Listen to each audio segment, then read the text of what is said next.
जी अस्सलाम वालेकुम नाजरीन, आप देख रहे हैं ASFE वर्ल्ड टीवी और मैं हूं आपका मेज़बान राजा से। नाजरीन, आप देख रहे हैं प्रोग्राम तालीम और दुनिया और आज की इस एपिसोड में हम आपको एक ऐसी शख्सियत से मिलवाएंगे, माशाल्लाह खातून हैं और उनके मैं अगर आपको कारनामे बताऊं तो यकीनन आप बहुत हैरान हो जाएंगे। हमारे साथ आज शो में मौजूद हैं सालिया खलील साहिबा, जो माशाल्लाह से पाकिस्तान में इन्होंने जो है बहुत ज़्यादा डिप्लोमे प्लस डिग्रियां हासिल की हैं और ये माशाल्लाह से नेशनल रिकॉर्ड होल्डर भी हैं। इनसे आज हम बात करेंगे और माशाल्लाह से आज ये हमारे शो में तशरीफ़ लाई हैं। अस्सलाम वालेकुम, बहुत शुक्रिया जी आप शो में तशरीफ़ लाई हैं। सबसे पहले मुझे ये बताइएगा, माशाल्लाह से आपको फ़ख्र पाकिस्तान के एजाज़ से भी नवाजा है हुकूमत ने, तो मुझे ये बताएं कि सबसे ज़्यादा डिग्रियां और डिप्लोमे हासिल किए हैं आपने, तो हमारे देखने वालों को इस कामयाबी के बारे में थोड़ा सा आप बताएं, इन लम्हात के बारे में थोड़ा सा बताइएगा। सबसे पहले तो अस्सलाम वालेकुम आपको भी और जो देखने वालों को भी। और इस कामयाबी के बारे में ये सारा सहरा मैं अपने वालिद साहब के सर पे रखूँगी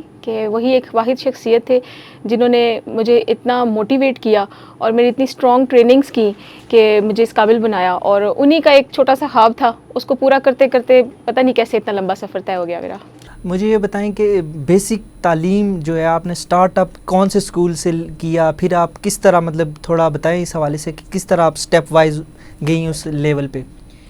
मैं जी बिल्कुल एक छोटा सा गांव है रखरावा जेलम सिटी का, वहाँ से बिलोंग करती हूँ और गवर्नमेंट के स्कूल्स में पढ़ी हूँ, प्राइमरी स्कूल गवर्नमेंट स्कूल, जो उन स्कूल से पढ़ के और फिर यूनिवर्सिटीज़ की तालीम आहिस्ता आहिस्ता मैंने शुरू की।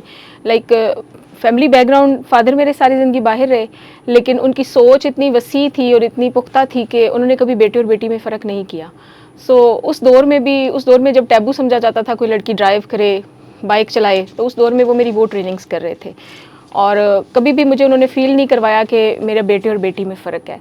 और छोटे छोटे इलाकों से निकल के पढ़ के, और अभी अल्हम्दुलिल्लाह मैं यूनिवर्सिटी में एज ए विजिटिंग फैकल्टी काम कर रही हूँ। अच्छा, माशाल्लाह से आप जो है नेशनल रिकॉर्ड होल्डर के दौर पे भी आपको जाना जाता है। मुझे ये बताएं कि ये आपने रिकॉर्ड कैसे हासिल किया? मेरा तो टारगेट गिनीज़ का था। मैंने सर्च अबाउट किया तो जो वर्ल्ड रिकॉर्ड में आ रही हैं वो 30 डिग्रीज़ आ रही हैं। मैंने उसको टारगेट किया, लेकिन उसी सर्च के दौरान मेरे पास पाकिस्तान बुक ऑफ रिकॉर्ड का सारा सिलसिला आया, तो उनसे जब मैंने कांटेक्ट किया और अपनी डिग्रीज़ वेरिफिकेशन के लिए भेजी, तो फिर उन्होंने उसमें मुझे सेलेक्ट किया और सेलेक्ट करके फिर मतलब उनके रिकॉर्ड में अभी तक कोई भी ऐसा नहीं थी खातून फीमेल कैटेगरी में जिसने इतनी डिग्रीज़ की हो, तो वो फिर नेशनल रिकॉर्ड पे एक लेवल पे उसमें नाम आ गया। अच्छा, मुझे बताएं कि डिप्लोमे आपने कौन कौन से मशहूर डिप्लोमे किए हुए हैं, ज़रा ये बताएं। ज़्यादातर कंप्यूटर में है और एमफिल लिंग्विस्टिक्स है मेरा, उसमें प्रैग्मेटिक्स में, सिंटैटिक्स में, कंप्यूटर मैनेजमेंट में बेसिक कंप्यूटर्स हैं, फैशन डिज़ाइनिंग्स हैं, रेस्क्यू ट्रेनिंग्स के साथ मैंने एक दो किए हैं, मिक्स हैं जी। अच्छा, आप मुझे ये भी बताएं कि आपके नज़दीक ख़वातीन की तालीम और पेशावर तरक्की जो है ख़वातीन में मौजूद क्या रुकावटें हो सकती हैं, उनके दरमियान क्या रुकावटें हैं कि ख़वातीन उस लेवल पे नहीं जा रही पाकिस्तान के अंदर जिस तरह जाना चाहिए? दो वजूहात हैं। पहली वजह तो ये है कि हमारे माशरे का खौफ ऐसा है कि जो हमारे माँ बाप के ज़हनों पे छाया रहता है, और वो बेटी को आगे बढ़ते हुए भेजना भी चाहते हैं और बाहर जाने भी नहीं देते, ठीक है। कुछ यहाँ पे लैकिंग्स होती हैं जहाँ पे मतलब एक खौफ का एलिमेंट प्रिवेल कर रहा होता है और डेवलपमेंट के प्रोसेस को डाउन कर रहा होता है। अदर देन दिस हमारी जो बेटियाँ हैं उनको मैं ये भी मैसेज दूंगी कि काइंडली अगर आप थोड़ी सी कोशिश करके अपनी वालदा में अपनी बेहतरीन दोस्त बना लें, ठीक है, और बाप को ही आप अपना सरमाया समझ लें, तो शायद काफ़ी सारे मसले हल हो जाते हैं। और पेरेंट्स को भी चाहिए कि घर में एक स्ट्रॉन्ग एनवायरनमेंट उनको दें, इस वजह से काफ़ी सारी लैकिंग्स वहीं पे स्टॉप हो जाती है। अच्छा, आप मुझे ये बताएं कि आपको क्या मुश्किलात दरपेश आई इस लेवल तक आने के लिए? इस लेवल तक आने के लिए फाइनेंस भी इशू रहा, बिकॉज़ मेरे फादर की 2008 में डेथ हो गई थी। वो बहुत कम वक्त मुझे उनके साथ मिला। उसके बाद इस सफ़र को मैंने अपने कंधे पे लेके चलना था, बहुत बहुत मुश्किल था वो। तो सबसे ज़्यादा सपोर्ट आपको किसने किया? मेरे अब्बू जी ने किया। अब्बू के बाद फिर अम्मी ने किया। बस वही दो सरमाया ऐसा मेरी ज़िंदगी के कीमती लोग हैं कि जिनकी वजह से मैं आज यहाँ पे हूँ। अच्छा, मुझे ये भी बताएं कि माशरे के अंदर माशरती, कानूनी या किसी और लिहाज से जो मुश्किलात दरपेश हैं उनके बारे में आप क्या सोचती हैं? कौन कौन सी मुश्किलात इस वक्त कॉमन हैं? जो भी ख़वातीन कोई तरक्की करना चाहे या इस लेवल तक आना चाहे तो उसको क्या क्या मराइल फेस करने पड़ेंगे? سب سے پہلے تو جی وہی کہ سوشل جو فیئر ہے نا کہ ایک لڑکی آزاد طریقے سے باہر نہیں نکل سکتی، پیرنٹس جو ہے وہ الاؤ نہیں کرتے ہیں، وہ بھی بیچاروں کا قصور نہیں ہے، جو معاشرہ ہمارا چل رہا ہے وہ بیچارے کیا کریں، ٹھیک ہے. دوسری بات یہ ہے کہ میں تو ایک اور سجیسٹ کروں گی کہ ہماری ہر بیٹی کو لاء پڑھ لینا چاہیے، LLB کر لینا چاہیے، ٹھیک ہے. مشکل کام نہیں ہے، ان کو اپنے حق کا اور اپنے قانون کا پتہ ہونا چاہیے. اور اس کے علاوہ اپنے رب سے تعلق مضبوط کر لیں، آیت الکرسی پڑھ کے جب آپ باہر نکلیں تو کوئی چیز آپ کو ٹچ نہیں کر سکتی ہے میرے خیال سے. ہمیں یہ بھی بتائیے گا کہ آپ نے اپنی تعلیم اور کام ان دونوں کے درمیان توازن کیسے قائم کیا؟ یہ بڑا مشکل ہوتا ہے، ایک بندہ کام بھی کر رہا ہو پھر وہ تعلیم بھی حاصل کر رہا ہو، ایک وہ اپنی زبان میں کہتے ہیں کہ دو کشتیوں کے سوار، تو مشکل ہو جاتا ہے اس چیز کو مینٹین کرنے. تو آپ نے کس طرح کی، یہ ذرا بتائیں. اس میں سپورٹ میرے بیٹے کی رہی ہے. میں ایز اے سنگل پیرنٹ بھی میں نے اپنی لائف گزاری ہے، ٹھیک ہے. تو میں جب گھر آتی تھی تو میری ویجیٹیبلز کٹی ہوئی پڑی ہوتی تھی، پوٹیٹو بوائلز ہوتے تھے، تو ہم مل جل کے کر لیتے. تو اس میں میرا بیٹا جو ہے نا کہ وہ گھر کی چیزوں کو مینیج کرنے میں اور مجھے سپورٹ کرنے میں میرا ساتھ دیتا رہا.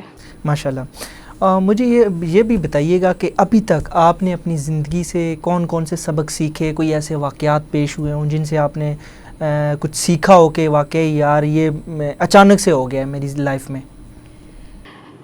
میری لائف میں ہے ہی واقعات اور حادثات ہے پہلے دن سے اب تک ہی، لیکن اس سے کیا سبق سیکھا؟ سبق سب سے پہلا تو یہ سیکھا کہ دیانتداری، 1 انچ کے لیے بھی اپنی ذات کو ہر کام کے ساتھ دیانتدار کر لیں، ماں باپ کو ہی اپنا گولڈن کی مان لیں، ٹھیک ہے.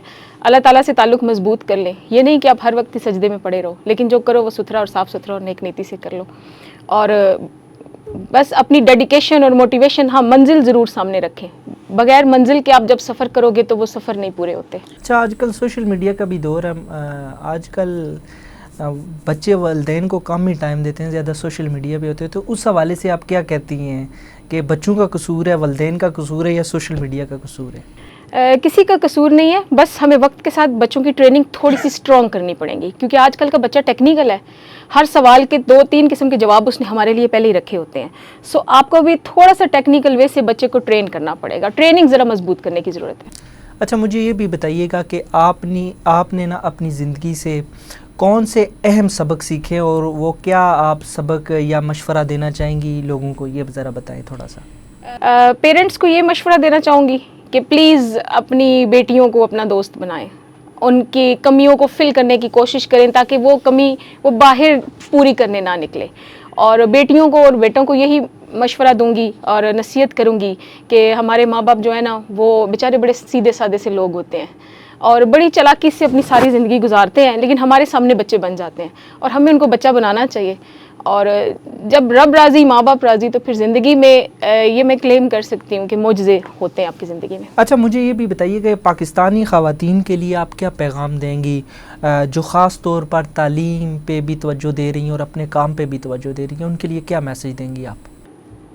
یہی بولوں گی کہ be brave, please be brave and be motivated, اور آئیڈیلائز اس لیول تک ہر چیز کو نہ کریں، لیکن اتنا ضرور کریں کہ ہماری زندگی میں ایک پازیٹیوٹی آتی رہے. بی پازیٹیو اور اسٹرگل روکیں نہیں پلیز، اس سے ضرور آئے گا ریٹرن، ریوارڈ ضرور آئے گا. اکثر اوقات خواتین کا یہ شکوہ ہوتا ہے کہ محنت وہ کر رہی ہوتی ہیں لیکن انہیں وہ صلہ نہیں مل رہا ہوتا، تو آپ اس چیز پہ یقین رکھتی ہیں کہ وہ انہیں صلہ ملے گا لیکن لیٹ ملے گا؟ آپ اس چیز پہ یقین رکھتی ہیں؟ بعض اوقات یہ شکوے شکایت ہوتے ہیں خواتین کی طرف سے، ہم اتنی محنت کر رہے ہیں لیکن ہمیں اس طرح کا ریوارڈ نہیں مل رہا. نہیں، ایسا نہیں ہوتا، یہ نیچر کا لا ہی نہیں ہے کہ آپ کو ریوارڈ نہ ملے. اچھا کیا اس کا بھی ریوارڈ ملنا ہے، برا کیا اس کا بھی ریوارڈ ملنا ہے. سم ٹائم ہوتا ہے کہ ہمارا ٹریک جو ہوتا ہے نا وہ ٹھیک نہیں ہوتا، ہم وہ لمبے راستے چن کے آ رہے ہوتے ہیں، صرف یہ فرق ہوتا ہے. ناظرین، آپ نے ان کی گفتگو سنی، ماشاءاللہ سے ہمارے ساتھ موجود تھیں صالحہ خلیل صاحبہ، ان کی آپ نے گفتگو سنی. بہت شکریہ جی، آپ نے ہمارے شو میں وقت دیا اور یہاں پہ تشریف لائیں. ناظرین، آپ نے ان کی گفتگو سنی اور آئی ہوپ کہ آپ نے ان کی گفتگو سے بہت کچھ سیکھا بھی ہوگا، اور ماشاءاللہ سے یہ نیشنل ریکارڈ ہولڈر بھی ہیں پاکستان میں، اور ایسی جو خواتین ہیں ہمارے معاشرے میں جو ہے مثبت چہرہ دکھاتی ہیں پاکستان کا، اور ایسی خواتین کی پاکستان کو بہت ضرورت ہے جو اپنے لیے بھی کرتی ہیں اور اس ملک کے لیے بھی کچھ کرنا چاہتی ہیں. انشاءاللہ نیکسٹ کسی اور ایپیسوڈ میں کسی اور نئے ٹاپک یا مہمان کے ساتھ آپ کی خدمت میں حاضر ہوں گا. اپنا ڈھیر سارا خیال رکھیے گا، دعاؤں میں مجھے یاد رکھیے گا. خدا حافظ.